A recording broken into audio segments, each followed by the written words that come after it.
3866 కోట్ల రూపాయలతో 32 sewerage treatment ప్లాంట్లకు మనం శ్రీకారం చుట్టాం. అందులో భాగంగానే ఈరోజు మీరు నాగోల్లో చూసిన 320 MLD ప్లాంట్ కూడా అందులో భాగంగానే ఆ రోజు కేసీఆర్ గారి ప్రభుత్వం తీసుకున్న నిర్ణయంలో భాగంగా మనం కట్టిన సివరేజ్ ట్రీట్మెంట్ ప్లాంట్ ఇది. ఒక నాగోల్ కాదు, అట్లాంటి ప్లాంట్లు 32. ఈ 32 ప్లాంట్లు కూడా మనం 2023 డిసెంబర్ ఎప్పుడైతే బీఆర్ఎస్ గవర్నమెంట్ మారిందో ఆ రోజు వరకే 80-85% నిర్మాణాలు కూడా పూర్తయినాయి. కొన్ని చోట్ల ప్రారంభోత్సవాలు కూడా చేసినాం. కోకాపేటలో ప్లాంట్ నేను సబితక్కబోయి ప్లాంట్ ప్రారంభోత్సవం మేము అక్టోబర్ నవంబర్లోనే చేశాం. అట్లా కొన్ని ప్లాంట్లు ప్రారంభించినాం, కొన్ని నిర్మాణ దశలో ఉండే. అల్టిమేట్ ఎయిమ్ ఏంది అంటే, అల్టిమేట్ గోల్ ఏంది అంటే ఆ రోజు మూసీలోకి వచ్చే ప్రతి మురికి నీటి చుక్క 94% ఏదైతే గ్రావిటీ ద్వారా వస్తుందో అది ట్రీట్ చేయబడి రావాలి అనే ఉద్దేశంతోనే ఆ రకంగా 4000 కోట్లతో మరి మూసీలో మొదటి దశకు ముందడుగు వేసింది కేసీఆర్ గారి ప్రభుత్వం. ఆనాడు చైర్మన్గా సుధీర్ రెడ్డి గారు ఉన్నారు, మంత్రులుగా నేను, సబితక్క, మల్లన్న, మహమూద్ అలీ గారు, తలసాని శ్రీనివాస్ యాదవ్ గారు, మేమందరం కూడా ఉన్నాం. తర్వాత ఇవాళ మేము చూసినాం నాగోల్లో ట్రీట్మెంట్ చేసిన తర్వాత నీళ్లు ఎట్లా మారుతాయి, ఆ మురికి నీరును ఎట్లా శుద్ధీకరిస్తారు. మాకు అక్కడ ఇంజనీర్లు చూపెట్టారు, సార్ ఇగో ఇది శుద్ధి చేయకముందున్న నీళ్లు ఇట్లా ఉన్నాయి, శుద్ధి చేసిన తర్వాత సెకండరీ లెవెల్ ట్రీట్మెంట్ చేసిన తర్వాత ఇట్లా ఉంటాయి సార్ అని చెప్పి వారు చూపెడతా ఉన్నారు. మరి ఆ నీళ్లు దేనికి ఉపయోగపడతాయంటే నిర్మాణ రంగంలో వాడచ్చు, ట్రీటెడ్ వాటర్, ల్యాండ్స్కేపింగ్కి వాడచ్చు, అట్లాగే నదిలోకి వదలడానికి మళ్ళీ మురికి నీరు శుద్ధీకరించి వదిలితే కనీసం జంతుజాలానికి అట్లాగే చెట్లకు ఇబ్బంది లేకుండా చక్కగా పెట్టవచ్చు. ఇది మొదటి దశ. రెండవ దశలో ఏమనుకున్నామంటే మనం మరి పూర్తి స్థాయిలో సెకండరీ ట్రీట్మెంట్ చేసిన తర్వాత కూడా నీళ్లు తాగే నీళ్ళ స్థాయిలో ఉండవు. అందుకే గోదావరి నీళ్ళని తీసుకురావాలి అని చెప్పి కాళేశ్వరం ప్రాజెక్ట్ ఏదైతే కేసీఆర్ గారు ఆనాడు డిజైన్ చేసి మరి నిర్మాణం చేశారో ఆ కాళేశ్వరం ప్రాజెక్టు నుంచి వచ్చిన గోదావరి నీళ్ళని మన మూసీలోకి తీసుకొని రావాలా అని ప్లాన్ చేసినాం. మనకు అత్యంత సమీపంలో ఉన్న రిజర్వాయర్ ఏంది అంటే కాళేశ్వరంలో కొండపోచమ్మ సాగర్ రిజర్వాయర్, గజ్వేల్ నియోజకవర్గంలో కొండపోచమ్మ సాగర్ రిజర్వాయర్ ఉంటుంది. ఒక ఐడియా కోసం చెప్తా ఉన్నా మీకు. మనకి హైదరాబాద్ భూభాగం ఏదైతే ఉందో 535 మీటర్ల మీద ఉంటుంది. హైదరాబాద్ సముద్ర మట్టానికి Hyderabad 535 metres above sea level ఉంటుంది. కానీ కొండపోచమ్మ సాగర్ 618 నుంచి 620 మీటర్ల పైన ఉంటుంది. కొండపోచమ్మ సాగర్ యొక్క కెపాసిటీ 15 టీఎంసీలు. 15 టీఎంసీలు అంటే 15 హుస్సేన్ సాగర్ల సామర్థ్యంతో సమానం, 15 ట్యాంక్ బండ్ల సామర్థ్యంతో సమానం. అందుకే ఏమనుకున్నామంటే 618 మీటర్లు 620 మీటర్ల పైన ఉండే కొండపోచమ్మ సాగర్ నుంచి మనం గ్రావిటీ ద్వారానే, ఎందుకంటే అది పైన ఉంటుంది, నెత్తి మీద కుండబెట్టినట్టుగా పైన ఉంటుంది, గ్రావిటీ ద్వారానే మన గండిపేట చెరువులకు నీళ్లు తీసుకొస్తే గండిపేట చెరువులకు వెళ్ళి మూసీలకు నీళ్లు ఆటోమేటిక్ వచ్చేస్తాయి. వచ్చేసిన తర్వాత ఎప్పటికీ కూడా మూసీలో శుద్ధమైన నీళ్లు ఉండాలన్న ఉద్దేశంతో కొండపోచమ్మ సాగర్ నుంచి గండిపేట చెరువుకు నీళ్లు తెచ్చే ప్రాజెక్టుకు కూడా ఆమోదం తెలిపింది కేసీఆర్ గారి ప్రభుత్వమే. మే 2023 సంవత్సరంలో ఆనాడు క్యాబినెట్లో మేమందరం మంత్రులుగా ఉన్నాం. కేవలం 1100 కోట్ల రూపాయలతో గోదావరి నీళ్లను గండిపేట చెరువులో పోయడానికి కూడా ప్రణాళికలకు ఆమోదం తెలిపింది కూడా కేసీఆర్ గారి ప్రభుత్వమే. అయితే మూసీలో ఒక విచిత్రమైన పరిస్థితి ఉంటుంది. మీరు పశ్చిమ భాగం మూసీ అంటే అక్కడ ఓఆర్ఆర్ వెస్ట్ నుంచి చూస్తే మూసీ, ఓఆర్ఆర్ ఈస్ట్ దాకా ఇంకా కింది దాకా చూస్తే గట్కేసర్ దాకా చూస్తే మూసీ దాదాపు 55 కిలోమీటర్ల ఈ ప్రాంతం మొత్తం అక్కడికి వెళ్ళి ఇక్కడ దాకా. అయితే ఈ 55 కిలోమీటర్ల పరిధిలో మూసీ నీళ్లు ఒక చుక్క కూడా ఆగదు, కిందికి పోతానే ఉంటుంది. ఎందుకంటే అక్కడి నుంచి ఇక్కడి వరకే ఈ 55 కిలోమీటర్ల పశ్చిమ మంచిరేవుల నుంచి గట్కేసర్ దాకా చూస్తే 84 మీటర్లు కిందికి అవుతుంది మూసి. అంటే కిలోమీటర్కి 1.5 మీటర్ల డ్రాప్ ఉంటుంది. అంటే నీటి చుక్క ఒకటి కూడా ఆగదు. నీళ్లు వస్తే పోతూనే ఉంటాయి తప్ప ఆగవు. మరి నీళ్లు ఆగితేనే కదా ఇక్కడ రేపటి రోజున బోటింగ్ కానీ టూరిజం స్పాట్స్ కానీ వీటిని డెవలప్ చేయొచ్చు.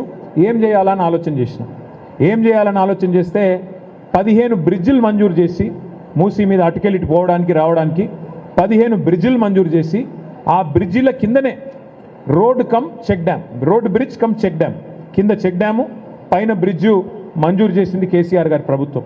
ఇది కూడా కేసీఆర్ గారి ప్రభుత్వంలో 15 బ్రిడ్జిలకి 545 కోట్ల రూపాయలతోని మంజూరు ఇచ్చినాము. శంకుస్థాపనలు కూడా మేమే చేశాం.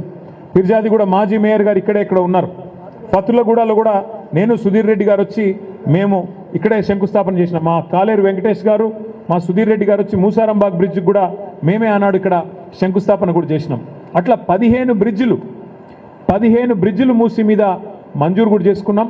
దాని కింద చెక్ డ్యామ్ కట్టి ఆ గోదావరి నీళ్ళను అంటే 55 కిలోమీటర్ల పరిధిలో 15 బ్రిడ్జిలు కట్టి దాని కింద నీళ్లు ఉండేటట్టు, నీళ్లు నిల్వ ఉంటే అక్కడేమన్నా టూరిజం కార్యక్రమాలు కూడా చేయొచ్చు, బోటింగ్ కానీ ఇంకోటి కానీ పిల్లలు ఆడుకోవడానికి కానీ ఈ ప్రాంతాన్ని సుందరీకరించవచ్చు అని ఆలోచన చేసినాం. అది కూడా మంజూరు చేసినాం. మరి ఇవాళ పరిస్థితి ఏంటి అంటే ఇవన్నీ మంజూరు చేసి కట్టిన ఇల్లు పెట్టిన పొయ్యిలాగా ఒక వడ్డిచ్చిన విస్తరలాగా బంగారు పల్లెంలో పెట్టి రేవంత్ రెడ్డి గారికి అప్పచెప్పినాం.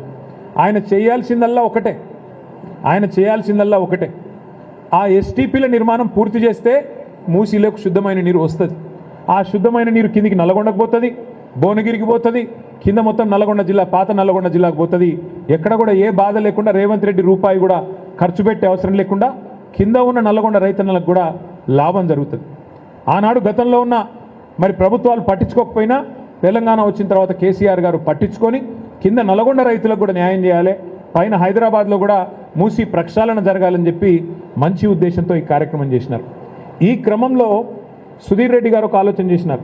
సబితక్క, సుధీర్ రెడ్డి గారు ఒకసారి కూర్చొని మనం కూడా ఒక శాంపుల్గా ఒక్క ఇల్లు కూలగొట్టకుండా మన మూసీ నదిలో మనం కూడా ప్రయోగాత్మకంగా ఒక 5-6 కిలోమీటర్లు సుందరీకరణ చేయాలని చెప్పి కేవలం 6 కోట్ల రూపాయలతో ఇప్పుడు మీరు చూసిన ఫుట్పాత్లు కానీ, ఇప్పుడు మీరు చూసిన మరి అక్కడ ఓపెన్ జిమ్లు కానీ, అక్కడ మీరు కట్టిన ఫ్లాగ్ పోస్ట్ కానీ, అట్లాగే పక్కన కట్టిన కొన్ని క్రీడా ప్రాంగణాలు కానీ అటువైపు ఇటువైపు 3 కిలోమీటర్లు, అవతల ఉప్పల్ నియోజకవర్గంలో 2.5 కిలోమీటర్లు కేవలం 6 కోట్ల రూపాయలతో సుందరీకరణ కూడా చేసి ఇవాళ 3-4 వేల మంది రోజు వాకింగ్ చేసే విధంగా దీన్ని కూడా తీర్చిదిద్దడం జరిగింది. అట్లాగే అవతల పక్కన ఉప్పల్ నియోజకవర్గంలో మూసీ తీరం మీదనే 10 ఎకరాల స్థలంలో 10 ఎకరాల విశాలమైన స్థలంలో 30 కోట్ల రూపాయలతో మరి శిల్పారామం కూడా ఏర్పాటు చేయడం జరిగింది. అక్కడ కేవలం శిల్పారామం అక్కడ మాదాపూర్లో మాత్రమే ఉంటుంది. కానీ ఇక్కడి నుంచి అక్కడ దాకా పోయే అవసరం ఏముంది, మూసీ తీరంలోనే శిల్పారామం కూడా ఏర్పాటు చేయాలని చెప్పి 30 కోట్ల రూపాయలతో శిల్పారామం కూడా ఏర్పాటు చేసి బ్రహ్మాండమైన నిర్మాణాన్ని అవతల వైపు చేయడం జరిగింది. ఇవన్నీ ఒక్క ఇల్లు గుల్లగొట్టకుండా, ఒక్క ఇటుక ముట్టకుండా, ఒక్క పేదవాడి కడుపు కొట్టకుండా కేసీఆర్ గారి ప్రభుత్వం చేసి చూపెట్టింది. ఇవాళ రేవంత్ రెడ్డి గారు చేయాల్సిందల్లా ఏంటంటే 1100 కోట్ల రూపాయలతోన ఆ నీళ్లు తీసుకొచ్చి గండిపేట చెరువులో పోయాలి. ఈ బ్రిడ్జిలు ఏవైతే మనం శాంక్షన్ చేసినామో 545 కోట్లతోని వాటిని పూర్తి చేయాలి. మంచిగా బ్రహ్మాండంగా రిబ్బన్లు కట్ చేసుకోవచ్చు, సపోర్ట్లు కొట్టించుకోవచ్చు, నేనే చేసినా డబ్బా కొట్టుకోవచ్చు. అన్ని ఎట్లయితే డబ్బా కొడుతున్నాడో మనం ఇచ్చిన ఉద్యోగాలకు కాయిదాలు ఇచ్చుకుంటా, మనం కట్టిన ఫ్లైఓవర్లకు రిబ్బన్లు కట్ చేసుకుంటా ఇది కూడా గదే చేసుకొని ప్రచారం చేసుకోవచ్చు. కానీ ఆయన ఉద్దేశం వేరే ఉన్నది. ఆయన ఉద్దేశం మొత్తం వేరే ఉన్నది. ఇంత అల్కగా అయిపోతే, ఇంత అల్కగా చేస్తే ఆయన రేవంత్ రెడ్డి ఎందుకు అవుతాడు? అందుకే ఆయన ఆలోచన వేరే ఉన్నది. వచ్చిన మర్నాడే చెప్పిండు రేవంత్ రెడ్డి గారు 150,000 కోట్ల రూపాయలతో చేస్తాం మూసీని అన్నాడు. మేము పరిశాన్ అయినాం. అరే మొత్తం మధ్యలోకెళ్ళి ఎక్స్ప్రెస్ వే కట్టినా 55 కిలోమీటర్ల పొడవునా మంచిరేవుల నుంచి గట్కేసర్ దాకా మూసీలా ఎక్స్ప్రెస్ వే కడితే కూడా 10,000 కోట్లు అవుతుంది. అది కూడా మేము లెక్కేసినాం. అది కూడా మేమే ప్రాజెక్ట్ రిపోర్ట్ తయారు చేసి గవర్నమెంట్లో ఉన్నది. అది ప్లస్ 4,000 కోట్ల రూపాయలతోని సివరేజ్ ట్రీట్మెంట్ ప్లాంట్లు ప్లస్ ఇంకొక 2,000 కోట్లు సుందరీకరణ అన్నీ చేస్తే కూడా 16,000 కోట్లలో మూసీ సుందరీకరణ అయిపోతుంది. కానీ రేవంత్ రెడ్డి గారు 16,000 కోట్లతో పోయేదాన్ని ఇలా 150,000 కోట్లు అని పదే చెప్తా ఉన్నారు.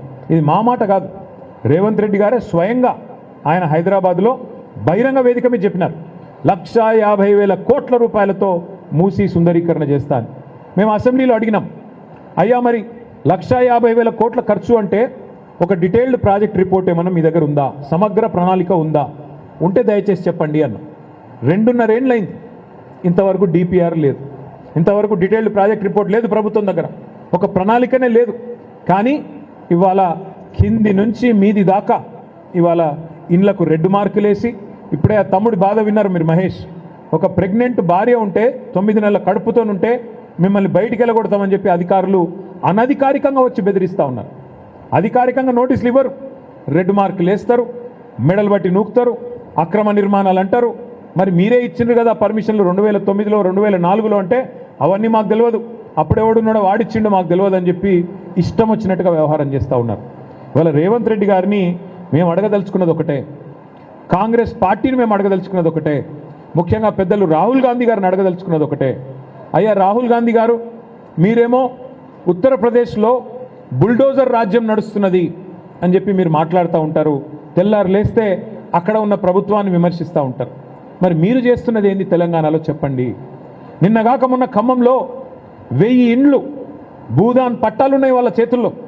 10-12 సంవత్సరాల నుంచి అక్కడ ఉన్న వాళ్ళను అర్ధరాత్రి దొంగల్లాగా దాడి చేసి 2-2.5 వేల మంది పోలీసు వాళ్ళని పెట్టుకొని ఏదో శత్రుదేశం మీద దాడికి పోయినట్టు, శత్రుదేశం మీద యుద్ధానికి పోయినట్టు మీరు పోయి 1000 మంది ఇండ్లు కూల్చేస్తే దాన్ని ఏమనాలి రాహుల్ గాంధీ గారు? బుల్డోజర్ రాజ్యం కాదా?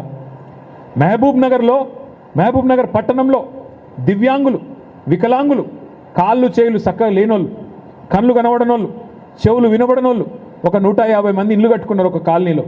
గవర్నమెంట్ స్థలమే కావచ్చు, కట్టుకుంటే నీ బుల్డోజర్లు పోయి వాళ్ళకి పాపం కాళ్ళు చేతులు చక్కగా లేని వాళ్ళని కూడా చూడలే, గుడ్డోళ్ళని చూడలే, చెవిటోళ్ళని చూడలే, వాళ్ళని కూడా బజార్లకు గుంజి వాళ్ళని కూడా మెడలు బట్టి బయట నూకేసి వాళ్ళ ఇల్లు కూడా గులగొట్టింది.